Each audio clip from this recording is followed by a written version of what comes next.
Hi, everyone. Welcome back to God's Whispers, a place where we take the time to pause and reflect on the word of the Lord. Today I'm going to be speaking about Deuteronomy, chapter 30, verses 15 through 20. So when I was reading about this book of Deuteronomy, it says it's an address of Moses to the people of Israel just prior to their entry into the Promised Land. Moses is talking about the law, which is the Torah, that the people must live in order to remain faithful to God.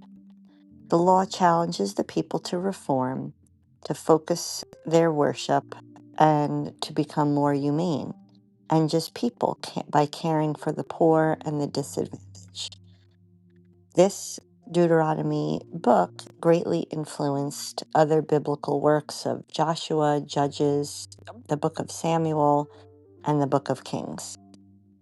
So today's passage is focusing on if the people obey the commandments of the Lord, they shall live and become numerous. But if their heart turns away, they shall perish. Let's listen. Moses said to the people, "Today I have set before you life and prosperity, death and doom.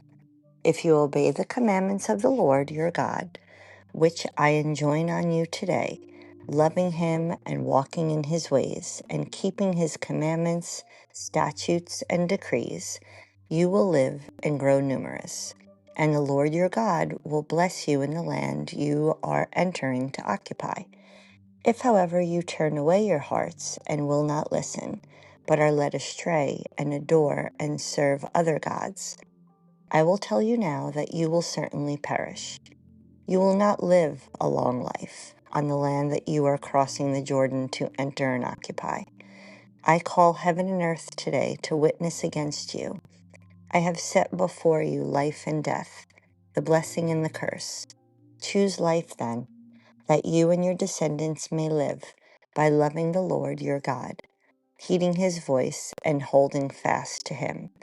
For that will mean life for you, a long life, for you to live on the land that the Lord swore he would give to your fathers Abraham, Isaac, and Jacob." So we've all been at a crossroads trying to figure out what choice leads to peace, and maybe another one that might lead where we don't know where we're going to end up. That tension is not new. And in Deuteronomy, Moses was speaking to people who were literally standing at the edge of their future, and yet his words seem to fit with us today, too. For Israel, their choices would shape their stability and their relationship with God, their peace. So this is what makes it especially important the day after Ash Wednesday, because Lent is also a season for choosing what to let go, choosing what to return to, and choosing what kind of life we actually want to live. What I love about this passage is that God doesn't say, "Be perfect, never struggle again." His invitation is simple: choose life.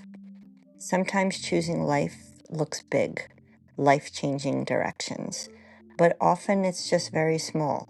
Choosing patience instead of reacting, choosing prayer instead of spiraling, choosing trust when fear feels louder.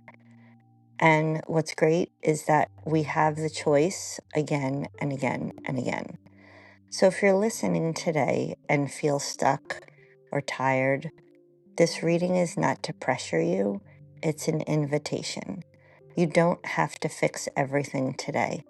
Just take one small step towards life. So journal prompt that would go along with this passage would be, where in my life do I feel like I'm standing at a crossroads right now? And what one small way can I choose life today? Is there a habit or a mindset that God might be gently encouraging me to release this Lent? And then when do I notice peace increasing in my life? I hope that this message was encouraging to you. And if it was, please give it a like or leave me a comment. And don't forget to subscribe so we can continue to share God's whispers.